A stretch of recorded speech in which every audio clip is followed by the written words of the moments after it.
दोस्तों, कभी आपने सोचा है कि अगर किसी को सच से ज्यादा सिर्फ शोर सुनना पसंद हो, रिसर्च की जगह सिर्फ ड्रामा और संजीदा एनालिसिस की जगह सिर्फ ये सवाल पूछना पसंद हो कि तूने मुल्क से गद्दारी की है, हाँ या ना, और उस बंदे को बात बढ़ाने की ऐसी लत लग चुकी हो कि मामूली सी खबर को भी नेशन इन डेंजर में बदल दे, तो आप उसे क्या कहेंगे? सहाफी, एंकर, इंटेलेक्चुअल, रिसर्चर? नहीं भाई, ऐसी मखलूक या प्राणी को कहा जाता है अर्नब गोस्वामी। जी हां, वही अर्नब जिसकी चाय में अगर पत्ती कम हो जाए तो वो भी इंटरनेशनल कॉन्स्पिरेसी बन जाती है। ऐसा लगता है कि जैसे उसके दिमाग में न्यूज चैनल नहीं, कोई सस्पेंस थ्रिलर चल रहा हो। बस फर्क यह है कि उस फिल्म का villain, hero, side character, producer और डायरेक्टर सब कुछ अर्नब गोस्वामी होता है। अब आप कहेंगे कि यार, अर्नब की डिबेट तो बड़ी जबरदस्त होती है। तो एक बात समझ लो, अर्नब की डिबेट असल में डिबेट नहीं होती, बल्कि एक सोलो परफॉर्मेंस होती है। वो अपनी डिबेट के अंदर आपसे सवाल करेगा कि क्या आपने देश से गद्दारी की है, फिर खुद ही आपको जवाब देगा कि हाँ आपने की है, फिर चीखेगा नेशन वांट्स टू नो, और जनता बेचारी सोचती रह जाती है कि भाई हमें तो कुछ जानना ही नहीं था, ये बंदा आखिर चीख क्यों रहा है? क्योंकि अर्नब के अंदर छिपे हैं तीन किरदार, एक जज, एक वकील और एक एग्जीक्यूशनर, और उन सब का मकसद सिर्फ एक है, TRP।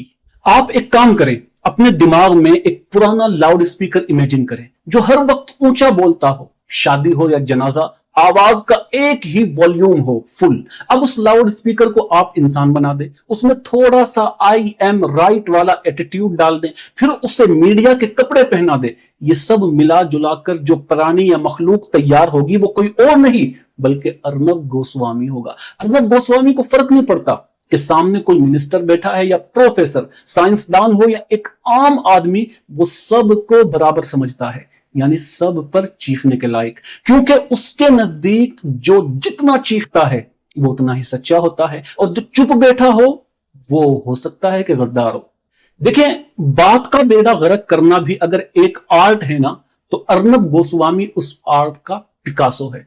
आप कुछ भी कहें, वो बात को ऐसे तोड़ मरोड़ कर पेश करेगा कि जो बात आपने बोली भी ना हो उस पर भी वो बोलेगा कि आपने बोली थी। आप कह भी दें कि भाई मैंने नहीं कहा था, लेकिन फिर भी उसकी एक ही रट होगी, नहीं साहब आपने कहा था। आप फिर कहें कि नहीं कहा था, वो कहेगा नहीं, जब मैं कह रहा हूं तो आपने कहा था। और जब तक आपसे न मनवा ले तब तक वो चीखता रहेगा, या फिर आखिर में आपको किक आउट कर देगा।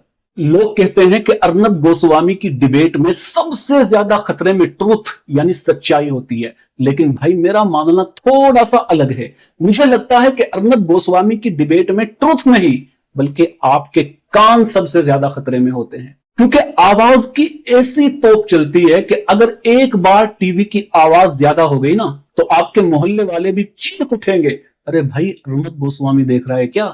और हां, अगर over drama, over confidence, over conspiracy theories को मिला जुलाकर किसी जानदार प्राणी को बनाया जाए तो वो रात के 9 बजे न्यूज चैनल के प्राइम टाइम पर अपने आप से लड़ता, अपने सवालों का जवाब खुद देता और नेशन वांट्स टू नो के नारे लगाता हुआ अर्नब गोस्वामी होगा।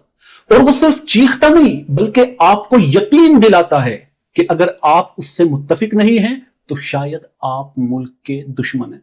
दोस्तों, इसीलिए अर्नब गोस्वामी सिर्फ एक इंसान नहीं बल्कि एक सवालिया निशान है, सहाफत पर, मीडिया पर, सच पर, इंसानियत पर, मोरलिटी पर और हमारी सुनने की सलाहियत पर।